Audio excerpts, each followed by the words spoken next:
आप सभी का स्वागत है आज की इस वीडियो में, जिसमें हम अपने पेशेंट्स की ट्रांसफॉर्मेशन जर्नीज दिखाएंगे। तो ये हैं हमारे पहले पेशेंट जो अपनी हेयर फॉल की समस्या से जूझ रहे थे। तो आइए जानते हैं इनकी ट्रांसफॉर्मेशन जर्नी। मैं जितेंद्र यादव।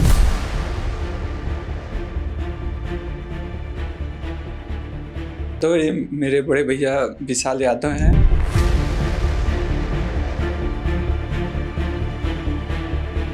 यहाँ एक मित्र ने कराया था और वो फिल्म इंडस्ट्री में काम करते हैं। दिनेश लाल यादव के साथ काम कर चुके हैं, निरहुआ के साथ।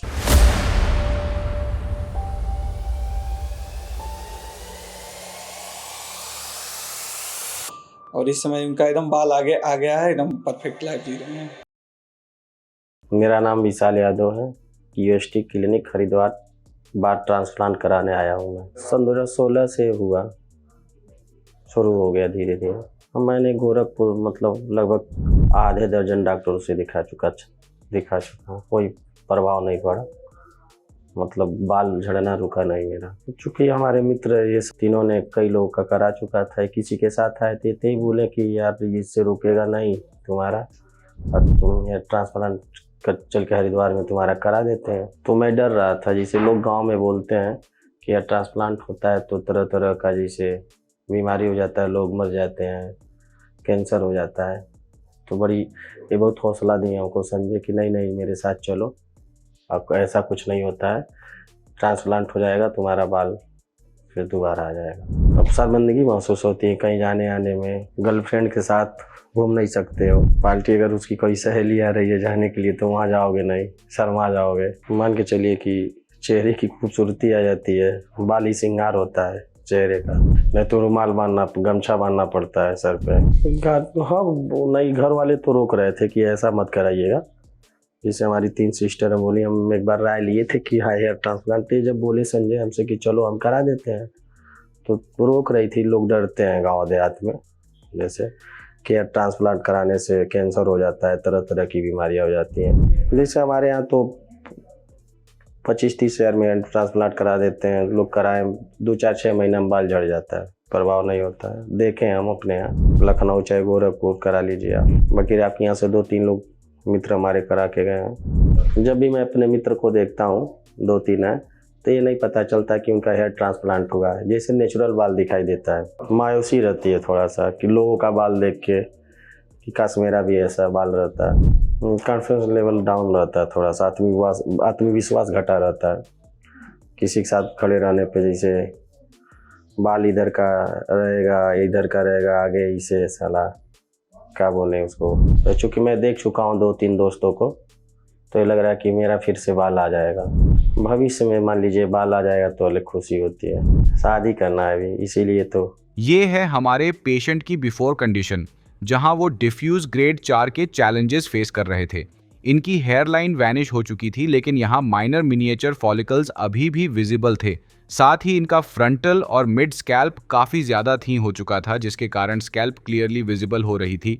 डिफ्यूज पैटर्न बॉल्डनेस का सबसे ट्रिकी पार्ट यही होता है कि इसमें कोई प्रॉपर बॉल्ड पैचेस नहीं दिखते, बल्कि हेयर लाइन से लेके क्राउन तक पूरा एरिया धीरे धीरे थी होता चला जाता है। बाल इतने पतले हो जाते हैं कि स्कैल्प बिल्कुल साफ नज़र आने लगती है, बिल्कुल वैसे ही जैसे आप पेशेंट की कंडीशन में देख सकते हो। हेयरलाइन रिसीड हो चुकी थी और फ्रंटल और मिड स्कैल्प का एरिया काफ़ी ज़्यादा डैमेज्ड था। क्राउन एरिया में भी थिनिंग विजिबल थी, लेकिन अच्छी बात यह है कि वो पीआरपी और मेडिकेशन की हेल्प हील हो जाएगी। पेशेंट ने अपने फ्रेंड के रिजल्ट से इंस्पायर होकर क्यूएचटी क्लिनिक को चूज किया, और ये था पेशेंट की स्कैल्प का ब्रीफ एनालिसिस, जो हमारे एक्सपर्ट्स द्वारा डिटेल में किया गया ताकि ट्रीटमेंट बिल्कुल एक्यूरेट हो और रिजल्ट्स एकदम नेचुरल और लॉन्ग लास्टिंग अचीव किए जा सके। अगर आप भी चाहते हैं नेचुरल, डेंस और परमानेंट ट्रांसफॉर्मेशन, तो विजिट कीजिए अपनी nearest QHT branch in Delhi, Hyderabad और हरिद्वार, या फिर बुक कीजिए अपनी ऑनलाइन कंसल्टेशन। पेशेंट की हेयर रेस्टोरेशन जर्नी में नेक्स्ट स्टेप था हेयर लाइन डिज़ाइन, जो पूरे प्रोसीजर का सबसे इंपॉर्टेंट पार्ट होती है। इसमें सबसे पहले पेशेंट के हेड को जेंटली शेव किया गया ताकि स्कैल्प का पूरा सरफेस क्लियरली विजिबल हो जाए और इम्प्लांटेशन एरियाज प्रिसाइसली आइडेंटिफाई किए जा सकें। उसके बाद स्कैल्प को 100% क्लीन किया गया ताकि कोई भी बैक्टीरिया या कोई भी इन्फेक्शन ना हो सके। बेटाडाइन से थोरली क्लीन किया गया, जिससे प्रोसीजर के दौरान इन्फेक्शन का रिस्क 0 हो। हेयरलाइन डिजाइन करते टाइम हमारे स्पेशलिस्ट ने पेशेंट के फेशियल फीचर्स को ध्यान में रखते हुए ग्लैबेला पॉइंट से करेक्ट डिस्टेंस मेजर करके नेचुरल फॉरहेड प्रोपोर्शंस मेंटेन किए। इसके साथ हेयरलाइन की सिमेट्री को ध्यान में रखते हुए पीक पॉइंट भी एग्जैक्टली उसी जगह मार्क किया गया जहां अभी कुछ फॉलिकल्स नेचुरली प्रेजेंट थे, ताकि ट्रांजिशन जोन नेचुरल लग सके। फिर फ्रंटल और हाफ मिड स्कैल्प एरिया को मार्क किया गया।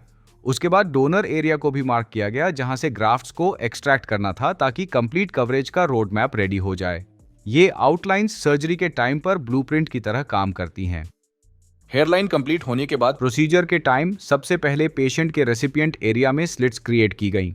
स्लिट क्रिएशन एक सर्जिकल स्टेप है जिसमें फाइनल रिजल्ट की डायरेक्शन, एंगल और डेंसिटी डिसाइड होती है। अगर स्लिट्स करेक्टली प्लान्ड और एग्जीक्यूटेड ना हो तो ग्राफ्ट सर्वाइव तो कर लेते हैं पर नेचुरल ग्रोथ पैटर्न अचीव नहीं होता। इसी वजह से QHT क्लिनिक में हम स्लिट क्रिएशन को एक हाई प्रिसीजन स्टेप की तरह ट्रीट करते हैं। उसके बाद हमारे पेशेंट की सर्जरी में QHT quick hair transplant technique का यूज किया गया, जो कन्वेंशनल मेथड से अलग है। इस टेक्निक में फॉलिकल्स को एक्सट्रैक्ट करने और इम्प्लांट करने का प्रोसेस सिमल्टेनियसली होता है, मतलब जिस टाइम ग्राफ्ट्स निकाले जा रहे होते हैं उसी टाइम पर उन्हें इम्प्लांट भी किया जाता है। इस अप्रोच से ग्राफ्ट्स का out of body time significantly reduce हो जाता है और फॉलिकल्स का सर्वाइवल रेट मैक्सिमम हो जाता है, जिससे हीलिंग भी फास्ट होती है। हेयरलाइन जोन में स्लिट्स के इरेगुलर पैटर्न को फॉलो करते हुए सिंगल और थिन हेयर फॉलिकल्स इम्प्लांट किए गए ताकि हेयरलाइन नेचुरल लगे।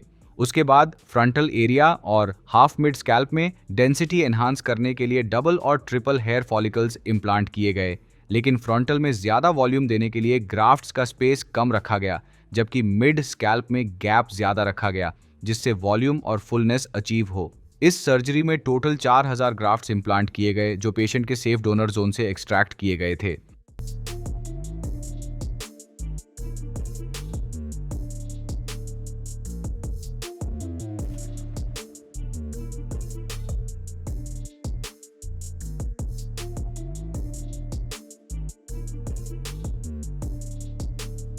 क्या आप अपनी बॉल्डनेस के अकॉर्डिंग यह जानना चाहते हैं कि आपकी स्कैल्प पर कितने ग्राफ्ट्स इम्प्लांट किए जाएंगे? तो आज ही अपनी पिक्चर्स हमारे एक्सपर्ट्स के साथ दिए गए नंबर पर शेयर करें। प्रोसीजर के बाद पेशेंट का फॉलोअप सेशन शुरू होता है। चलिए अब सर्जरी के बाद 1 महीने का एक्सपीरियंस पेशेंट के थ्रोयुग आपको सुनाते हैं और उनके दोस्त क्या बोलते हैं। सर, मेरा नाम अर्पित यादव, ये हमारे परम मित्र मुलायम यादव हैं और उर्फ विशाल यादव। हम लोग एक ही साथ रहे हैं, एक ही साथ खेले पड़े बड़े हैं। इनका बाल जो सर से जो गिर गया सर, ये काफ़ी डिप्रेशन में रहते थे। अपने दोस्तों के माध्यम से पता किए कि हरिद्वार में हमको जाना है और QHT सेंटर जो आपका है यहाँ बहुत हम लोग पता किए हैं, गूगल के माध्यम से, दोस्तों के माध्यम से, उसके थ्रू हम लोग पता करके आपके वहाँ आए हैं। इन्होंने बाल रोपण कराया, बहुत लोगों ने विरोध किया कि सर में 7 लेयरें होती हैं, कहा कि कोई सुई इंजेक्शन लग जाएगा। गोरखपुर में भी ट्रांसप्लांट जो भी होते हैं, गोरखपुर में होते हैं, बनारस में होते हैं, तमाम जगह होते हैं। लेकिन सर इन्होंने पता किया कि यहाँ का आपके वहाँ का जो है यही सफल है और उसका रिजल्ट ये हुआ कि ये सेफ हैं, ठीक हैं और इनका बाल भी ग्रोथ कर रहा है। तो खुशी है सर, नहीं तो ये गम में कब बदल जाए कोई ठिकाना नहीं है। बाल लगवाना ठीक है सर, लेकिन काफ़ी लोग घर वाले भी मना कर रहे थे कि इसमें बहुत सारे रिस्क हैं। अगर गंजापन है तो ठीक है रहे, लेकिन ऐसा ना हो कि गंजापन से कुछ और दिक्कत आ जाए, कुछ इन्फेक्शन हो जाए, कुछ फैल जाए। तो बहुत अच्छा रिजल्ट रहा सर, ओवरऑल बाल इनका निकल गया है, तो हमें बहुत खुशी हो रही है। और इससे बाल निकलने से अब चेहरा भी इनका ठीक हो गया है, जो भी है हर चीज़ ठीक है। हम सर यही कहेंगे कि दूरी तो है, गोरखपुर से यहाँ आने में दूरी है, लेकिन एक बार आएँ, ट्रेन से आएँ, अपनी गाड़ी से आएँ, जिससे भी आएँ, लेकिन आएँ। यहाँ जो है रिजल्ट ठीक है। हम मैक्सिमम लोगों को देखें, जैसे आपने इंटरव्यू लिया, ये कोई फेक इंटरव्यू तो है नहीं, हम लाइव आके हम आपसे बोल रहे हैं। आने में उनको दिक्कत होगी, लेकिन यहाँ से जब जाएंगे तो हमेशा मस्त रहेंगे, खुश रहेंगे, स्वस्थ रहेंगे, ये हमारी गारंटी है। अब कुछ नहीं सर, अब कोई तंग नहीं कर पाएगा। ये नेचुरल बाल हैं, जैसे हमारा है, हेयर कटिंग भी कराए हैं, हर चीज़ सेविंग वेविंग सब करा रहे हैं, तो उसमें तंग करने की बातें नहीं रह गई। जैसे और डॉक्टर साहब ने सुझाव दिया कि 3-4 महीने बाद ये नेचुरल हो जाएंगे, बाल इनके आएंगे, ये चाहे तो 50 किलो का बोझा भी उठा सकते हैं, हर चीज़ कर सकते हैं जो हम कर सकते हैं। तो उसमें कुछ ऐसा है नहीं सर कि इसमें तंग करने वाली, परेशान करने वाली कोई बात है नहीं है। रिजल्ट सर हम लोग समझ जाते हैं कि पिच कैसी है और क्या क्या होने वाली है, कैसे वेटिंग होने वाली है, क्या चीज़, तो वो अपने आप बता देता है। हम लोग रिजल्ट हम लोग समझ गए हैं कि आपका रिजल्ट ठीक होने वाला है। रिजल्ट गड़बड़ होता तो 15-20 दिन में सारे सूजन हो जाते हैं, तमाम सारी दिक्कतें होती है, परेशान हो जाता है, इनके अंदर दर्द होता, बहुत सारी समस्याएं होती। तो मैं यही कहता कि तुम बाल रुकवाना ये अच्छी बात नहीं थी। तो फिलहाल ठीक है सर, जब सही हो गया तो स्टार्टिंग सही हो गया तो लास्ट ऑटोमेटिक सही होना ही होना है। लगभग सर हम 1-2 महीने बाद इनसे मुलाकात हो रही है। फर्क सर यही है, ये साफ पूरा यहाँ बाला नहीं था, जो साफ दिख रहा है ना यहाँ पे इनके बाला नहीं था। अब हमने देखा तो हमको पहले इससे हम इसको ये किए कि नकली बाल तो नहीं लगवा लिया, लेकिन ये नेचुरल बाल है सर। तो काफ़ी खुशी मिली देख के। और ठीक है सर, आपके वहाँ का जो भी काम है ठीक है। मेरा नाम विशाल यादव, मेरी पहली पीआरपी आज 1 महीने बाद आया हूँ, फर्स्ट पीआरपी है। 1 महीने का सफ़र मेरा अच्छा रहा, मतलब मेरे बाल जो ट्रांसप्लांट हुए थे ग्रोथ किए हैं, थोड़ा ग्रोथ कर रहे हैं, अच्छा जी। पहले से बताया गया था कि बाल जैसे 15 दिन के बाद झड़ना शुरू होंगे, बाल गिरेंगे। मैं सर बताए थे हमको, इसमें कोई घबराने की बात नहीं है, आपका बाल 2 महीने तक झड़ेंगे, उसके बाद नए बाल ग्रोथ करेंगे। 7 दिन दवा खाएं, उसके बाद मिनरल वाटर से हर दूसरे दिन अपना हेड वॉश कर रहे थे। बोलते हैं लोग कि लुक बदल गया है चेहरे का, यही लंगोटिया यार है, यही पहले मजा लेता था, अभी बोलता है सब सही हो गया। जिनको भी हेयर ट्रांसप्लांट कराना हो QST सेंटर हरिद्वार आके कराएं, अन्यथा और कहीं नहीं कराएं ना तो जान जाने की संभावना ज़्यादा रहती है। मेरा डिसीजन अब मुझे अच्छा लगता है। शुरू में तो डर रहे थे, लोग बोल रहे थे कि जान जा सकती है, मगर अब पछतावा नहीं हो। जो भी मेरा डिसीजन था अच्छा था। मैं अगले PRP में मिलूंगा अपने नए रिजल्ट के साथ। 1 मंथ प्रोग्रेस। आइए अब ब्रीफ में जानते हैं पेशेंट की 1 मंथ की कंडीशन। हेयर ट्रांसप्लांट के 1 मंथ बाद पेशेंट की स्कैल्प पर लगभग 80% शेडिंग विजिबल थी। ये शेडिंग प्रोसेस नॉर्मल होता है और लगभग 90 डेज तक चल सकता है। ये हर पेशेंट में अलग अलग होता है क्योंकि रिकवरी और ग्रोथ प्रोसेस पेशेंट वेरी करता है। ये 1 मंथ फेज एक इम्पॉर्टेंट माइलस्टोन होता है जो स्ट्रॉन्ग और हेल्थी रीग्रोथ की फाउंडेशन प्रिपेयर करता है। अगर आप भी हेयर लॉस, हेयर थिनिंग या बल्डनेस से परेशान हैं तो आज ही हमारे एक्सपर्ट्स के साथ अपनी कंसल्टेशन बुक करें। अगर आप भी बॉल्डनेस को फेस कर रहे हैं और अपने लुक और कॉन्फिडेंस को एनहांस करना चाहते हैं और हमारे पेशेंट्स की तरह अपनी अपीयरेंस में एक पॉजिटिव विजिबल चेंज लाना चाहते हैं तो आज ही हमारे एक्सपर्ट्स के साथ अपनी कंसल्टेशन बुक कीजिए और आगे हम आपके साथ उनके फाइनल रिजल्ट्स भी स्टेप बाय स्टेप शेयर करते रहेंगे ताकि आप खुद देखें रियल ट्रांसफॉर्मेशन का सफर। अभी आपने पिछले पेशेंट की ट्रांसफॉर्मेशन जर्नी देखी, अब मिलते हैं हमारे अगली पेशेंट से। जो भी भाई हमारे हेयर ट्रांसप्लांट के बारे में सोच रहे हैं या कराना चाहते हैं, वो भी मुझे लगता है कहीं ना कहीं सही सोच रहे हैं। वो जितना जल्दी हो सके करा लें हेयर ट्रांसप्लांट, क्योंकि ये एक अच्छा सोल्यूशन है। जैसे जैसे आप का एज होता जाएगा उतना रिज़ल्ट आप पाएंगे नहीं, क्योंकि ये जो एज है काफ़ी सारा आपको अच्छा रिज़ल्ट मिल सकता है इस एज में। मेरा नाम दिनेश कुमार है, मैं प्रयागराज से हूँ और मेरा जो हेयर फॉल की समस्या है वो करीबन 3 साल पहले स्टार्ट हुई और धीरे धीरे करके मेरा जो आगे के बहुत सारे बाल निकल गए थे। मैंने काफ़ी सारे ऑयल यूज किए और कुछ घरेलू नुस्खे भी अपनाए, लेकिन उससे कुछ बेनिफिट नहीं हुआ। उसके बाद मुझे QST के बारे में पता चला। मैंने YouTube पे सर्च किया, QST ठीक ठाक मुझे लगा तो मैंने हेयर ट्रांसप्लांट के बारे में सोचा। मैंने QST क्लिनिक पे कांटेक्ट किया, सारी डिटेल्स ली और उसके बाद में इसके प्रोसेस के बारे में जाना। फिर मुझे इसके बारे में प्लान करने में हालांकि 1 साल लग गए। फिर मैं यहाँ क्लिनिक पे एक बार विज़िट किया, डॉक्टर से कंसल्ट किया। कंसल्ट करने के बाद थोड़ा बहुत कॉन्फिडेंस डेवलप हुआ मेरा।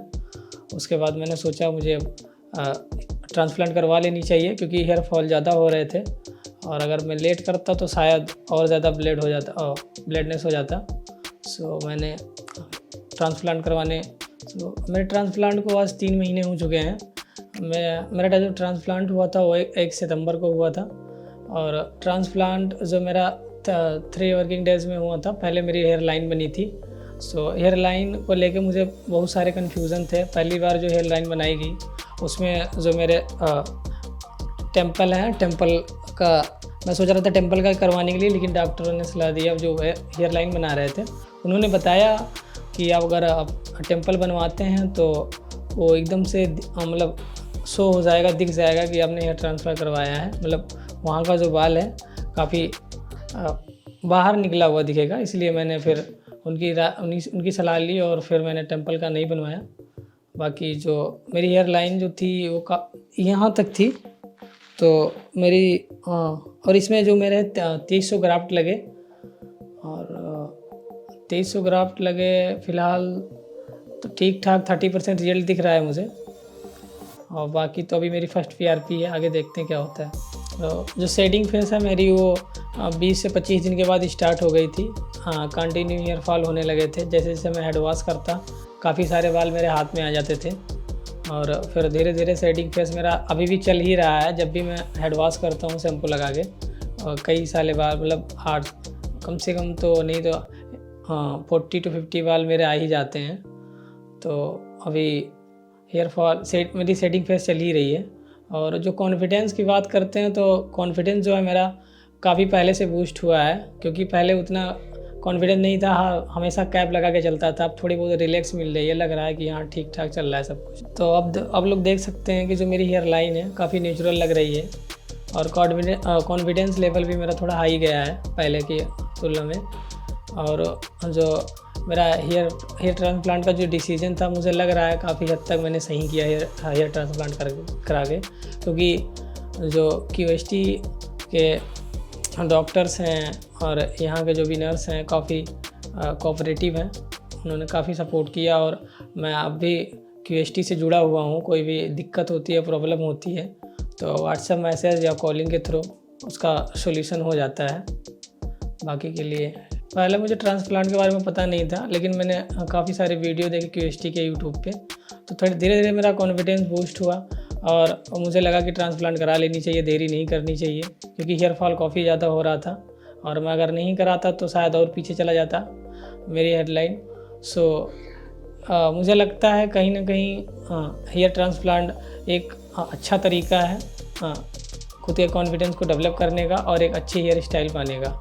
जो भी भाई हमारे हेयर ट्रांसप्लांट के बारे में सोच रहे हैं या कराना चाहते हैं, वो भी मुझे लगता है कहीं ना कहीं सही सोच रहे हैं। वो जितना जल्दी हो सके करा लें हेयर ट्रांसप्लांट, क्योंकि ये एक अच्छा सोल्यूशन है। जैसे जैसे आपका एज होता जाएगा उतना रिज़ल्ट आप पाएंगे नहीं, क्योंकि ये जो एज है काफ़ी सारा आपको अच्छा रिज़ल्ट मिल सकता है इस एज में। सो अगर आप कराना चाहें तो करा सकते हैं कोई। नेक्स्ट PRP के लिए जब भी मैं आऊँगा, अपना जो रिज़ल्ट है मैं आपको शो करूँगा। बाकी के लिए thank you QST।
Hello friends, अगर आपने अभी तक हमारे चैनल को सब्सक्राइब नहीं किया है तो प्लीज इस वीडियो को लाइक कीजिए, शेयर कीजिए और हमारे चैनल को सब्सक्राइब कीजिए। और ध्यान रहे बेल आइकन दबाना ना भूलें, जिससे हमारे हर वीडियो का अपडेट आपको समय समय पर मिलता रहेगा।